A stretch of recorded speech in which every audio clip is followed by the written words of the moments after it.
Because we have been now understood that this body and its limitations are everything. My mind is something that is secondary.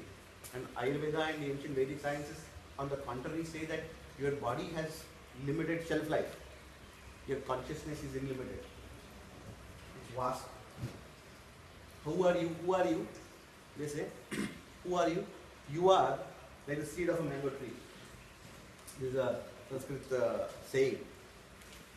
You see, the mango tree gives off these fruits, and then in the fruit there is this seed.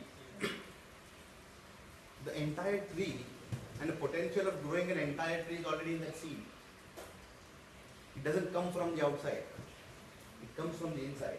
The tree sprouts from the inside. A small seed can sprout a majestic, grand mango tree and bear hundreds of other fruits and bear hundreds of other seeds and then hundreds of other trees, and then from there on.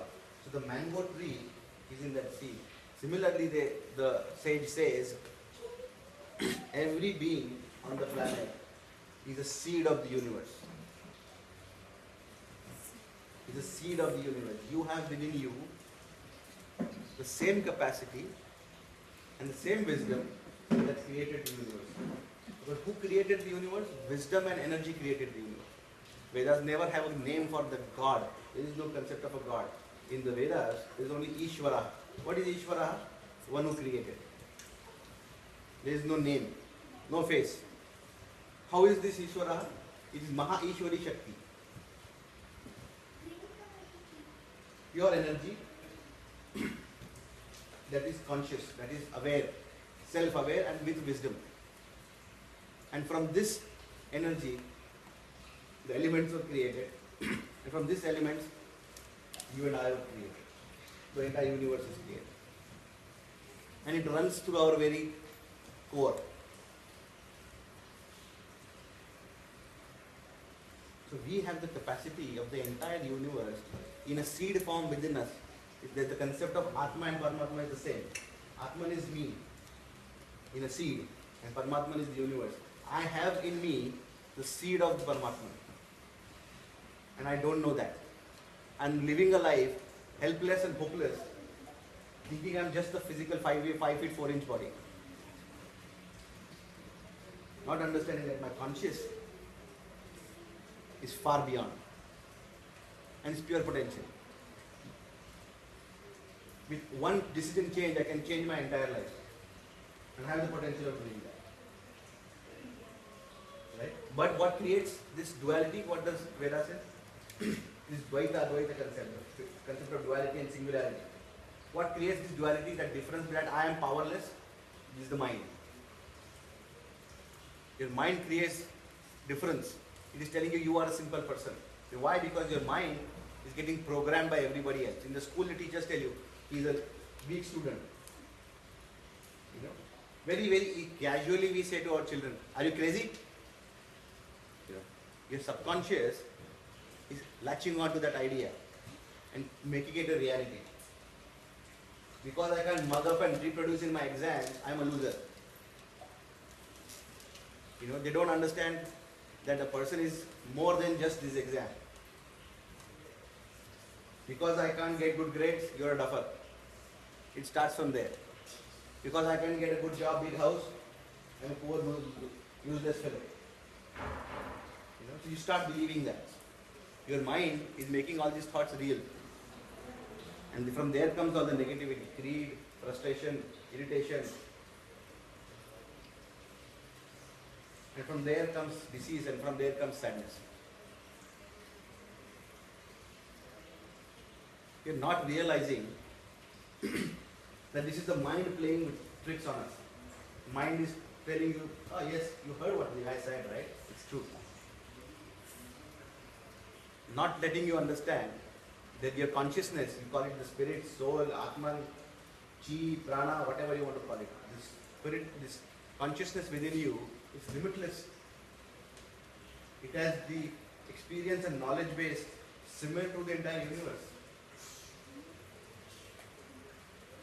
And you can unlock this. You can realize this and become infinite as well. What is the idea of Adhyatma in the Vedas? Adhyatma is what? Adhi Atmanaha, the study of your own self. It is not trying to appease some God sitting in some sky. There is no God sitting in the sky. The only God that is sitting is in your own heart. In the Vedas, there is another concept that you go through 84 odd million, I don't know, I'm probably wrong in my conversion, but 84 odd million life births to come to a human birth. Right? Where do we go from a human birth? Pratyaksha Ishvara, God Himself. Every human born on this planet is a step away from becoming God. And what the rishis say are, you are God in the making.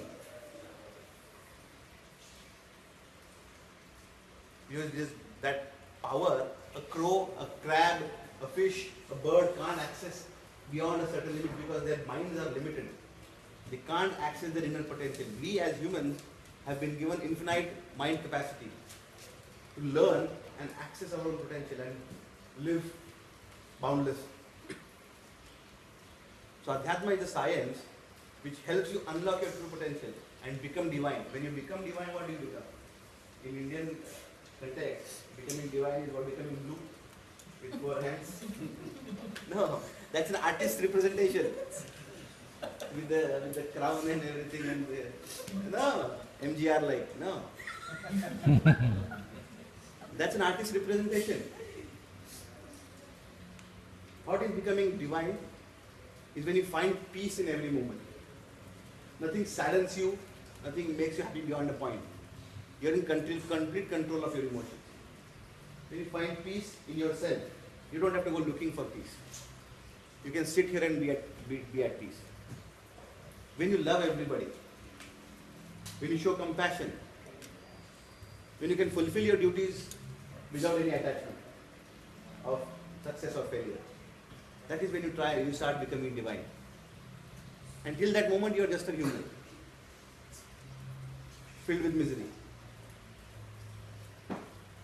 And what is sadhana? Sadhana means tool, techniques that you can use to go beyond the human limitation and rise above that. Atma Sakshatkara is called. What is Atma Sakshatkara? Atma means me, Sakshatkara is realization. Nobody in the entire Vedic history, nobody has seen God.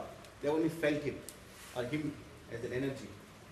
They only felt it within themselves, within their infinite wisdom.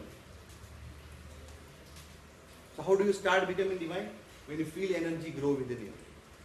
When you start thinking beyond perceptions of the human mind.